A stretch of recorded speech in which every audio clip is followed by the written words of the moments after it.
주님이 우리를 사랑하고 계십니다. 옆에 있는 분들에게 주님이 당신을 사랑하십니다 인사해 주십시오. 오늘 저는 여러분과 함께 쓴 물과 단물이라는 제목으로 말씀을 나누겠습니다. 이스라엘 백성이 모세의 인도를 따라서 큰 기적으로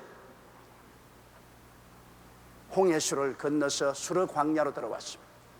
300만이 줄을 지어 수르 광야를 지나 적과 꿀이 흐르는 가나안 땅을 향해서 가는데 가도 풀 한 폭이 나지 않고 물 한 방울 없습니다. 모든 사람들이 물을 달라고 아우성을 칩니다. 모세야 물을 달라, 모세야 물을 달라. 그러나 그 광야에 비 한 방울 오지 않은 곳에 땅이 놋같이 굳어진 그 형편에 어디에서 물을 넣습니까? 그래서 사흘째 또 강행군을 하다가 갑자기 선발대에게서 좋은 소식이 들려왔습니다. 물을 발견했다. 사람들은 허둥지둥 그 물이 있는 곳을 향해서 뛰어갑니다. 그리고 첨벙첨벙 그 연못으로 뛰어들어서 물을 마시고는 그대로 나와서 밖으로 뒹굽니다. 그 물은 독이 있는 물이었습니다. 물이 써서 마실 수가 없습니다. 마신 사람마다 물을 토하고 뒹굽니다. 이제는 민심이 극도로 악화되었습니다. 이제는 죽기 아니면 살기가 되었습니다. 그들은 눈에 핏발을 세우고 모세를 향해서 모세야 우리를 이곳에 와서 죽이기 위해서 광야를 끌고 나왔느냐. 사태가 험하게졌습니다.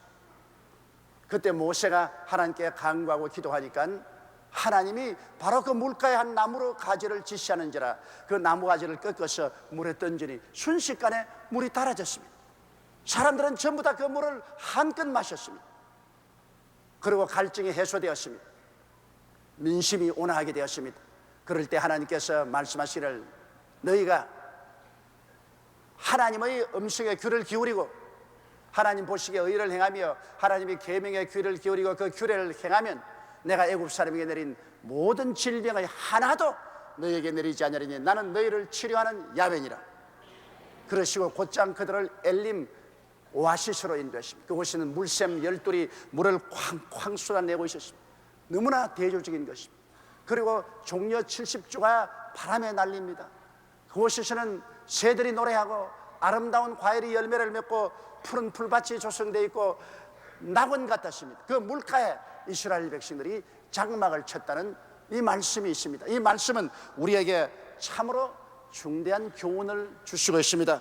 왜냐하면 여러분 우리들은 다 영적인 이스라엘로 이 광야를 지나가고 있습니다.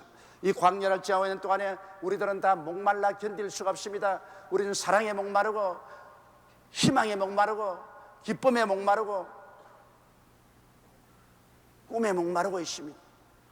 우리 사람들은 이 목을 죽이기 위해서 아침부터 저녁까지 있는 힘을 다하여 노력을 하고 있습니다. 그러나 이 목마름은 채워주지 않고 있습니다.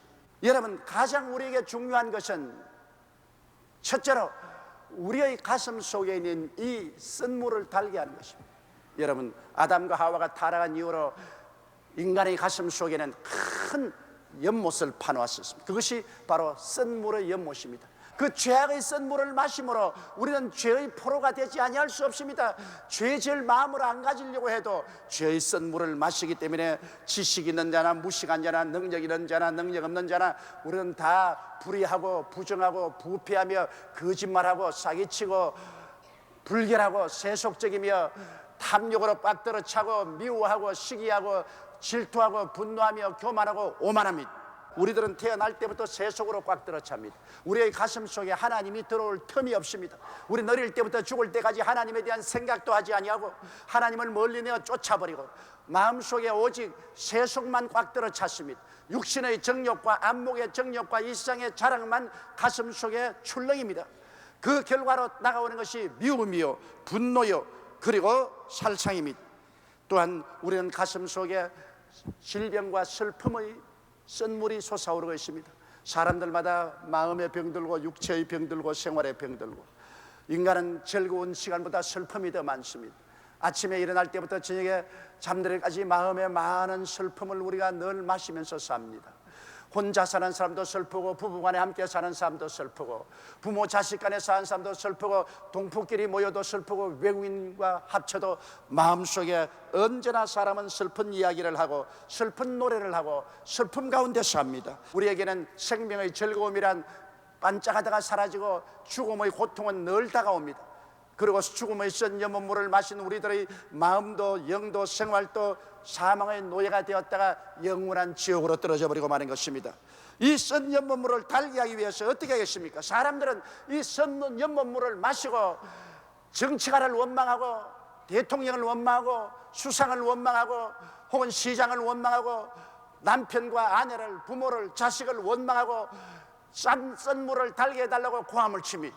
여러분, 모세가 위기에 처했을 때 그가 기도하며 하나님이 한 나무가지를 지시하셨는지라 그 나무가지를 던지니 물이 달아졌다고 하는 것입니다. 이것은 기적인 것입니다. 여러분, 쓴 물이 나무가지를 던져서 달아졌으니 이것은 사람의 지혜나 지식이나 총명으로 된 것이 아니라 하나님의 기적인 것입니다. 하나님의 능력인 것입니다. 그렇다면 오늘날 우리 개인의 문제나 우리 사회나 국가의 문제도 사람의 힘으로 해결되지 않습니다. 사람의 노력으로 해결 방책이 없어요. 여기에 필요한 것은 하나님의 기적이 필요한 것입니다. 하나님의 능력이 필요한 것입니다. 크고 비밀한 하나님의 역사가 필요한 것입니다. 어디에서 그 하나님의 크고 비밀한 역사를 우리가 가져올 수 있겠습니까? 우리에게 던질 나무가지가 있습니까? 여러분, 성경에는 우리에게 한 나무가지를 하나님이 던져주셨습니다. 그것이 바로 예수 그리스도의 십자가의 나무인 것입니다. 여러분, 십자가의 나무를 쓴 연못물에 던져 넣으면 물이 달아집니다. 죄악의 쓴 연못물에 십자가를 던지면 그 십자가에 매달린 예수 그리스도의 몸짓고 피 흘리신 능력으로 말미암아 죄악의 쓴 연못물이 용서와 의의 단물로 변화되어 버리고 마는 것입니다. 그렇게 죄 지을 생각이 많고 죄에 묶인 사람도 십자가를 던져 넣으면 그 죄악의 쓴 물이 달아지고 죄의 능력이 사라지고 마음속에 의와 평강이 가득 차고 희락이 넘쳐나게 되는 것입니다. 그렇기 때문에 우리 하나님은 위대한 하나님이신 것입니다. 그렇기 때문에 하나님은 구원의 하나님이라고 우리가 부르는 것입니다. 가나의 혼인잔치에서 물을 변하여 포도주로 만드신 우리 하나님, 오늘 그 변화의 능력을 십자가를 통하여 우리의 영혼 속에 나타내 주신 것입니다. 골로새서 1장 20절에 보면 그 십자가의 피로 화평을 이루사 만물꽃 땅에 있는 것들이나 하늘에 있는 것들을 그로 말미암아 자기와 화목되기를 기뻐하신다고 말했습니다. 십자가를 통하여 세속에 묻혀있는 우리들을 하나님께서 화목케 하시고 하나님 품에 안아주시는 것입니다. 질병과 슬픔의 쓴 연못물에 십자가를 던져 넣으십시오. 여러분, 질병과 슬픔의 그 연못물에 십자가를 던져 놓으면 하나님의 놀라운 치료의 역사가 일어나기 시작하는 것입니다. 하나님께서 우리에게 치료와 화평의 역사를 베풀어 주셔서 우리 마음이 치료받고 그 치료가 온 우리 몸으로 넘쳐나며 우리의 생활에 넘쳐나는 것입니다. 그리스도의 복음은 치료의 복음인 것입니다. 십자가는 치료의 위대한 능력을 가지고 있는 것입니다. 그러므로 질병과 슬픔의 쓴 연못에 십자가를 던지면 치료와 건강과 기쁨의 단물로 변화되는 것입니다. 어디에서 참 기쁨을 얻을 수 있습니까? 세상의 부귀영화 공명 권세라는 것은 반짝하는 기쁨 위에 더 많은 슬픔이 다가오는 것입니다. 여러분, 희락이 극하면 그게 반해서 슬픔도 더 많이 다가오는 것입니다. 세상엔 기쁨은 그와 정배해서 또한 슬픔이 다가오는 것입니다. 그러나 우리가 예수 그리스도 안에서 십자가를 끌어안아 십자가 우리 속에 들어오면 우리 마음속의 모든 질병을 다 치료하시고 우리의 슬픔을 제하시고 우리에게 영원한 기쁨으로 채워주시는 것입니다. 예수 안에서 하나님을 섬기고 하나님의 영광이 임하여서 우리에게 주시는 그 기쁨과 행복은 다른 그 무엇과도 결코 비교할 수가 없는 것입니다. 그렇기 때문에 우리들은 십자가를 끌어안아야 됩니다. 우리의 마음속에 질병과 슬픔의 쓴물을 다른 것으로 아무리 달게 하려고 애를 써도 달아지지 않습니다. 쓴물이 솟아오릅니다. 거기에 십자가의 나무를 던져 넣으십시오. 그러면 달아집니다. 변화받습니다. 새로운 역사가 일어나게 되는 것입니다. 여러분, 저주와 가난에 있던 연못에 십자가를 던져내면 아브라함의 축복과 예수 그리스도의 은혜가 우리 마음을 달게 만들어주는 것입니다. 예수 그리스도의 은혜를 너희가 알거니와 제가 부유하신 자로서 너희를 위하여 가난하게 되시면 저희 가난하심으로 인하여 너희로 부유케 하려 하심이라고 말씀하신 것입니다. 우리는 그러므로 십자가를 가슴에 던져 넣으므로 이 저주와 가난의 쓴 연못물을 달게 변화시켜서 꿈과 희망을 얻어야만 되겠습니다. 여러분, 죽음과 절망의 쓴 연못에 십자가를 던져 넣으십시오. 십자가를 던져 넣으면 영생과 부활과 천국의 소망의 단물로 변화되는 것입니다. 누가 죽었다가 살아났습니까? 여러분, 위대한 종교는 많은 사람이 죽었습니다. 철학도 많은 사람이 죽었습니다. 그러나 죽었다가 부활하신 분은 우리 주 예수 그리스도밖에 없는 것입니다. 내가 곧 부활이요 생명이니 나로 말미암자께는 아버지께로 올 자가 없다고 예수님 말씀하셨습니다. 이 그리스도의 십자가를 우리 가슴에 끌어안으면 우리의 죽음의 쓴물이 달아집니다. 죽음의 절망의 쓴물이 달아집니다. 우리의 마음속에 영생과 부활과 생명의 단물로 출렁거리게 되는 것입니다. 성경에는 먼저 이스라엘 백성에게 하나님이 당신의 계명과 율례를 주시기 전에 쓴물을 달게 해서 그거를 먼저 마시겠습니다. 오늘날 우리 사람들에게 아무리 율법과 계명을 주어도 마음에 쓴물이 넘쳐나서 좌절과 절망에 있는 이상은 그 계명과 율례를 지킬 힘이 없습니다. 여러분, 우리 마음이 달아져야 하나님의 계명과 율법에 귀를 기울이고 그것을 지킬 힘이 생기라는 것입니다. 그렇기 때문에 우리가 가장 필요한 것은 더 많은 법이 필요한 것이 아닙니다. 더 많은 경찰서가 필요하고 더 많은 감옥이 필요한 것이 아닙니다.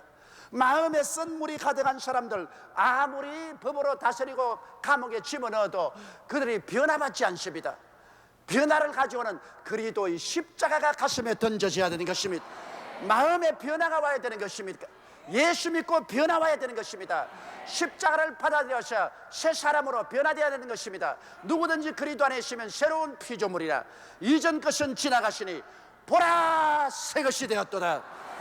그렇게 변화가 되면은 둘째로 이 성경 말씀에 성도의 임무에 대해서 말씀을 하고 있는 것입니다. 출애굽기 15장 25절로 20절에 모세가 야훼께 부르짖었더니 야훼가 그에게 한 나무를 지시하시니 그가 물에 던지면 물이 달아졌더라. 거기서 야훼께서 그들을 위하여 법도와 율례를 정하시고 그들을 시험하시사 가라사대 너희가 너희 하나님 나 야훼의 말을 청종하고 나의 보기에 의를 행하며 내 계명에 귀를 기울이며 내 모든 규례를 지키면 내가 애굽 사람에게 내린 모든 질병의 하나도 너희에게 내리지 않으리니 나는 너희를 치료하는 야훼니라고 말씀하신 것입니다. 여러분, 마음에 쓴물이 달아진 그 자리에서 하나님이 계명과 율례를 주신 것입니다.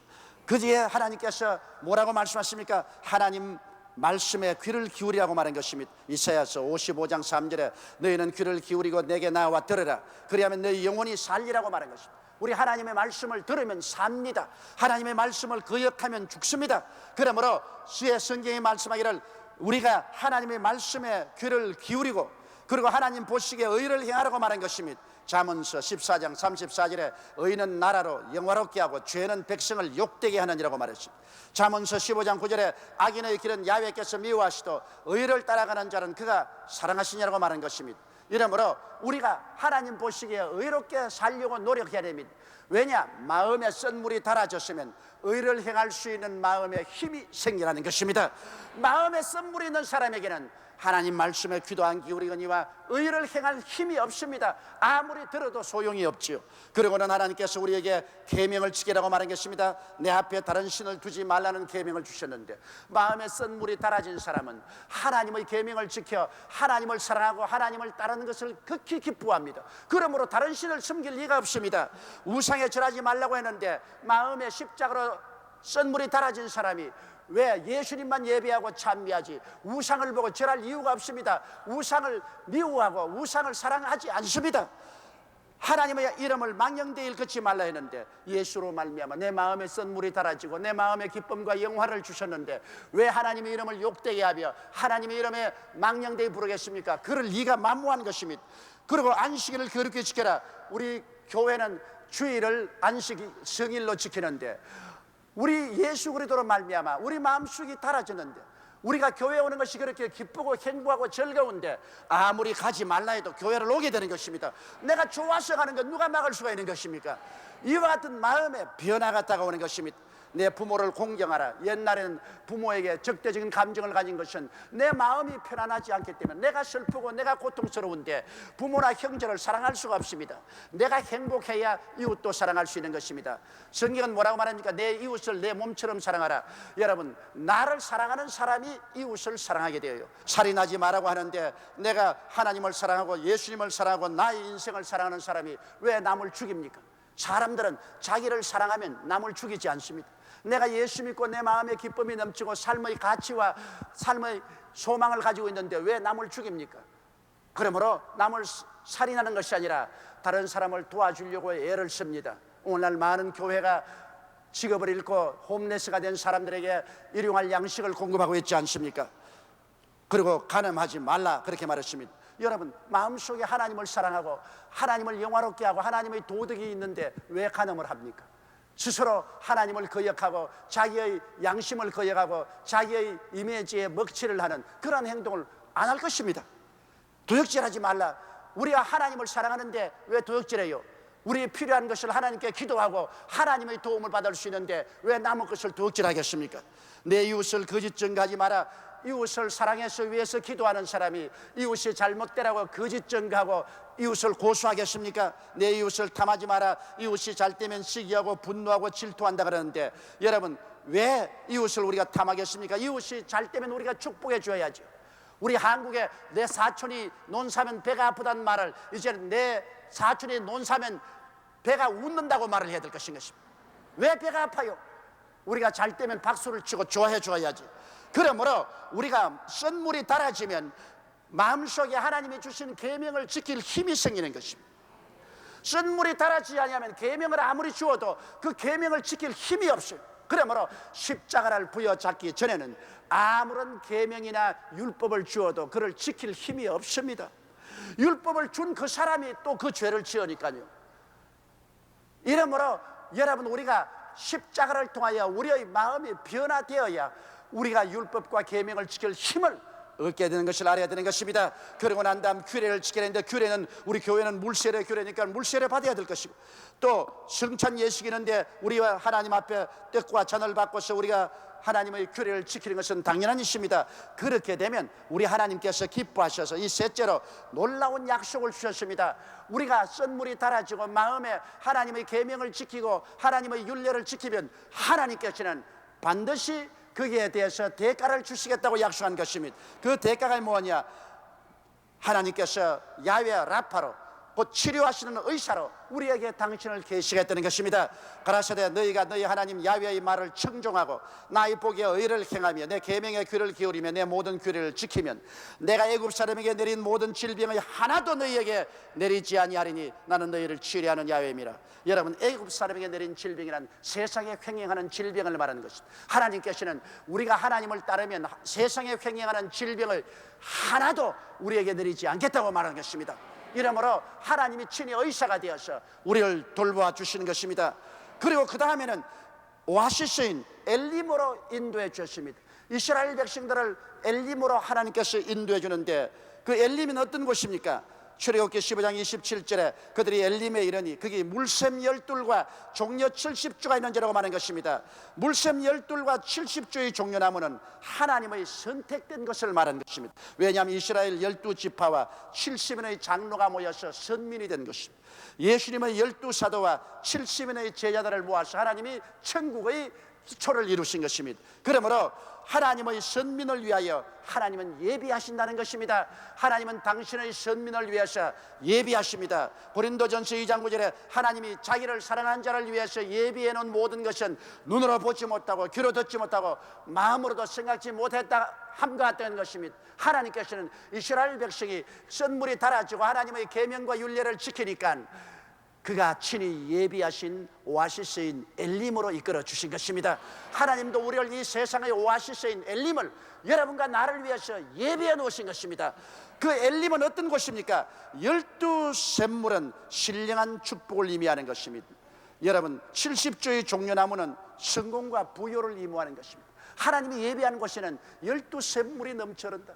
여러분, 생각만 해도 그 뜨거운 사막 가운데 맑은 샘물 12개가 솟아오르니 얼마나 시원하고 상쾌하고 생명이 넘칩니까?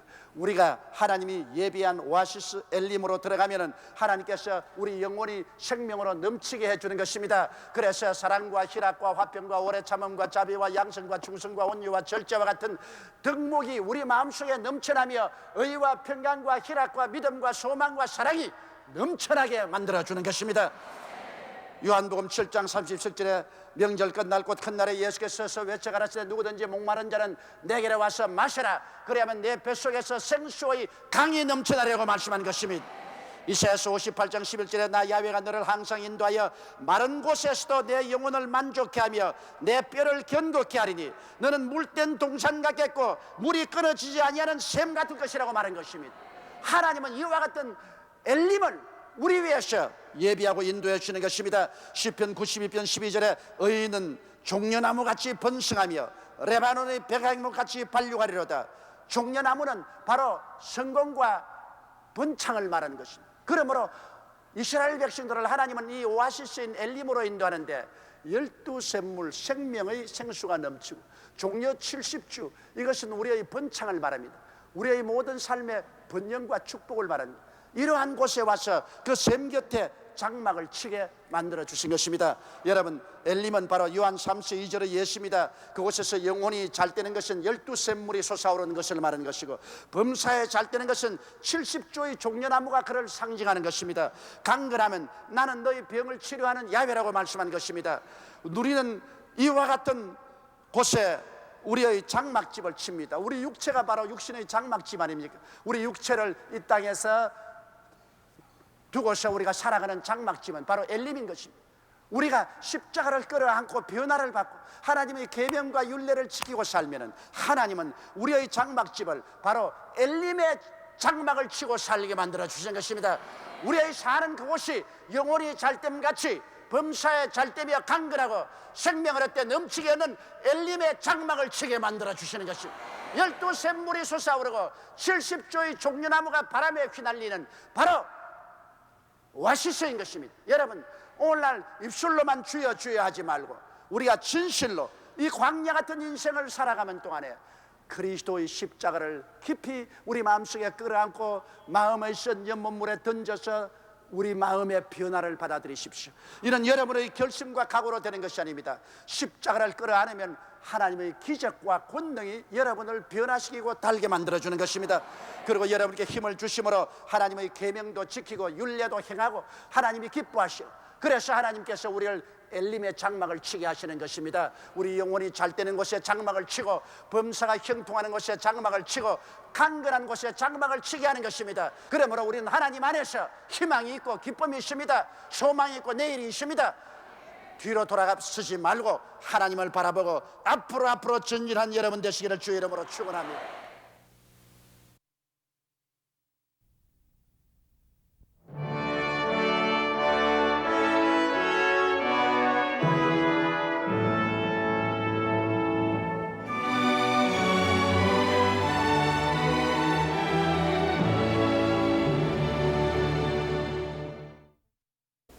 여러분, 우리 주님을 사랑하시면 아멘 하십시다.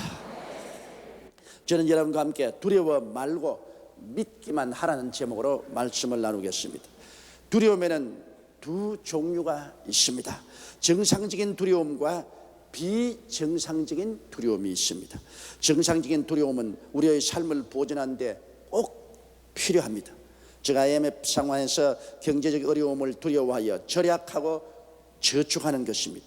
추울 때 감기를 두려워하여 옷을 따뜻하게 입고 외출하는 것입니다. 길을 건널 때 자동차 사고를 두려워하여 좌우를 잘 살피는 것, 이러한 두려움들은 필요한 두려움인 것입니다. 이와 같이 생존을 위해 필요한 두려움인가 하면 완전히 비정상적이며 불필요한 두려움이 있습니다. 평소에 이유 없이 암이나 기타 중병에 걸리지 않을까 늘 두려워하는 것입니다. 혹은 갑자기 우환을 당하여 사업이 망하고 가정에 큰 불행이 다가오지 않을까 두려워하는 것입니다. 또는 사람들에게 버림당하고 사랑받지 못할까 두려워하는 등등 이유 없는 공포를 말하는 것입니다. 이와 같은 공포는 대단히 파괴적입니다. 성경은 요한일서 4장 18절에 두려움에는 형벌이 따름이라고 기록하고 있습니다. 이 뜻은 비정상적인 두려움은 그 두려워하는 것이 실제로 다가와 형벌을 받게 된다는 것입니다. 그렇기 때문에 마음의 두려움이란 그대로 내버려 두어 방치할 수 없는 무서운 악이 되는 것입니다. 첫째로 우리가 구약 성경 중에서 두려워한 사람들의 모습을 한번 살펴보십시다. 가장 대표적인 것이 욥의 체험입니다. 욥은 그 신앙 인격이 탁월한 사람이었습니다. 욥기 1장 1절에 보면 우스 땅에 욥이라 이름하는 사람이 있었는데 그 사람은 순전하고 정직하여 하나님을 경외하며 악에서 떠난 자라고 했습니다. 이만한 성도면 오늘날에도 최고의 신자라고 말할 수 있습니다. 그리고 욥은 하나님께 복을 받아 소유가 굉장히 많았습니다. 욥기 1장 2절로 3절에 보면 그 소생은 남자가 7이요 여자가 3이며 그 소유물은 양이 7천이요 약대가 3천이요 소가 500결이요 암나귀가 500이며 종도 많이 있었으니 이 사람은 동방 사람 중에 가장 큰 자로 했습니다. 그 당시에 이만한 재력을 가진 사람이라면 어마어마하게 복을 받은 부자인 것입니다. 그런데 욥에게 비극이 다가왔습니다. 삽시간에 어느 하루에 자손과 재산을 다 잃어버리고 몸은 불치의 병이 들어 쫓겨난 상황이 되고 마는 것입니다. 왜 이런 일이 생겼을까요? 그 우리 욥기의 배후에 보면 마귀가 와서 하나님 앞에서 욥을 참수하고 그 결과로 욥을 쳐서 폐가 망신을 시킨 사실을 우리가 잘 알고 있습니다. 왜 마귀가 욥을 감히 하나님 앞에 참수하여 욥을 폐가 망신시켰을까요? 그게는 욥의 고백이 있습니다. 욥기 3장 25절로 20절에 나의 두려워하는 그것이 내게 임하고 나의 무서워하는 그것이 내 몸에 미쳤구나. 평강도 없고 안온도 없고 안식도 없고 고난만 임하였구나. 욥은 그렇게 하나님의 은총과 축복을 받고 살면서도 평소에 그 마음속에 다른 사람이 모르는 곳에서 두려워하고 무서워하는 것이었습니다. 이유 없이 그는 두려워하고 무서워했습니다. 내가 어느 날 자손들 다 잃어버리고 내 재산 다 잃어버리고 불치의 병이 들어 쫓길 것이라는 그 두려움에 몸서리를 쳤습니다. 그 두려움은 하나님이 주신 것이 아닙니다. 마귀가 욥을 파멸하기 전에 먼저 그 마음속에 두려움을 심어준 것입니다. 마귀가 욥의 마음속에 두려움을 심어주고 그 두려움을 받아서 마음이 부정적이 되고 벌벌 떨고 있을 때 그 욥을 마귀는 하나님 앞에 참수하는 것입니다. 그러므로 두려움이란 여러분 우리를 파멸케 하는 형벌을 가져온다는 것을 알 수 있는 것입니다. 이스라엘 백성이 애굽에서 나와서 가데스 바네에 왔을 때 12정탐꾼을 40주 40야 가나안 땅을 탐지하도록 보낸 사실을 여러분이 잘 알고 있습니다. 그러나 10정탐꾼의 마음에는 두려움이 꽉 들어차서 오금이 오그라져 있었습니다.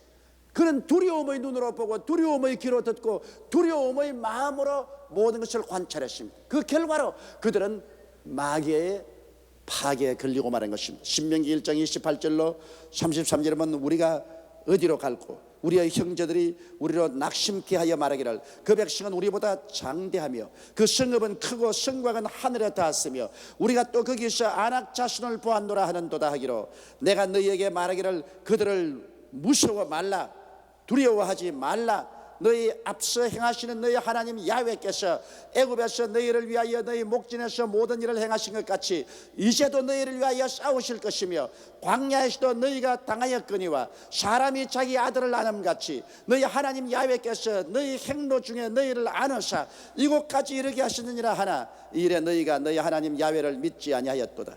그는 너희 앞서 행하시며 장막 칠 곳을 찾으시고 밤에는 불로 낮에는 구름으로 너희 행할 길을 지시하신 자니라. 모세가 마지막 세상을 떠나기 전에 이스라엘 백성 앞에 강연한 말씀인 것입니다.